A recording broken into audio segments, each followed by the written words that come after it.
नमस्कार, times of Swaraj में आप सबों का स्वागत है और मैं हूं संतोष सिंह। और आज हम टाइम्स ऑफ स्वराज में बात कर रहे हैं, ये जो देख रहे हैं ना, अमित शाह के ये दो शहजादे हैं जिन पर सबसे ज्यादा दाव अमित शाह पिछले 10 वर्षों के दौरान लगे हैं। सम्राट चौधरी तो नए शहजादे हैं, नित्यानंद राय पुराने उनके शहजादे हैं। और वो जब उजियारपुर आए थे तो वो कह भी गए कि मेरा सबसे जिगरी दोस्त है। आखिर ये क्यों कह के गए और क्यों हम चला रहे हैं कि इनका राजनीतिक जीवन दांव पर है? क्योंकि नित्यानंद राय जहां से चुनाव लड़ रहे हैं वहां यादव की बड़ी संख्या है। पिछले बार यादव मतदाताओं ने उनका साथ भी निभाया था।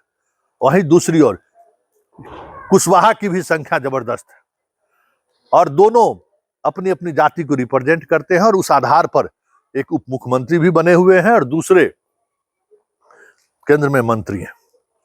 स्वाभाविक तौर पे इन दोनों की जिम्मेवारी उजियारपुर में सबसे ज्यादा बढ़ गई है। जिम्मेवारी ही नहीं, जीत कैसे सुनिश्चित हो, ये जो पगड़ी पहने हुए हैं, ये पगड़ी का मान भी इसी पर निर्भर करता है। क्योंकि ये लगातार ये दोनों आदमी इन क्षेत्रों में लगे हुए हैं। हर जाति के लोगों को हर गांव में उन्होंने उतार दिया। ब्राह्मण को ब्राह्मण के गांव में, भूमियार को भूमियार के गांव में, राजपूत को राजपूत के गांव में, जादव को जादव के गांव में।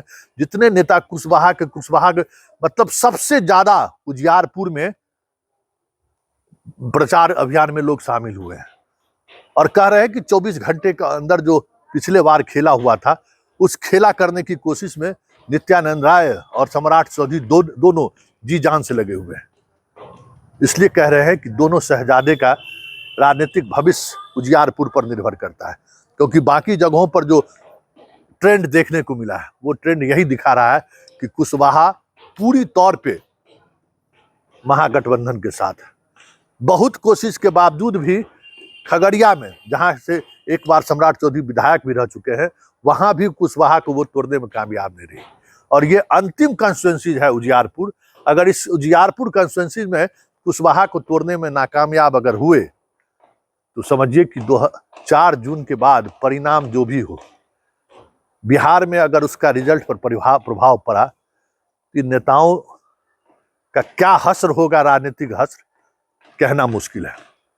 क्योंकि ये दोनों जोड़ी शाह के सबसे प्रिय है, राइट और लेफ्ट माने जाते हैं। सम्राट चौधरी जैसे नेता जो चंद वर्ष पहले ही बीजेपी में आए और उनको जितनी पदोन्नति मिली है, कहा जा रहा है उसके पीछे अमित शाह है। उसी तरीके से नित्यानंद राय के लोग, भूपेंद्र यादव के माध्यम से जितनी ऊंचाई प्रदेश अध्यक्ष से लेकर केंद्र में मंत्री से लेकर क्या नहीं दिया है नित्यानंद राय को बीजेपी ने। लेकिन यादव मतदाताओं को आकर्षित करने में ये कभी भी कामयाब होते हुए दिखे नहीं है। और ये आखिरी दाव है इन लोगों पर। क्योंकि 2024 में अगर कुशवाहा और यादव की जोड़ी उजियारपुर में नहीं चली और परिणाम में ये दिख गया कहीं, तो ये तय मानिए कि बिहार बीजेपी का सब कुछ बदलता हुआ 4 जून के बाद दिखे तो कोई बड़ी बात नहीं होगी। देखिए, इनके जीत हार को लेकर एक दिग्गज पॉलिटिशियन हैं उस इलाके के, विजयवंत चौधरी जी, वो क्या कहते हैं जरा आप सुनिए।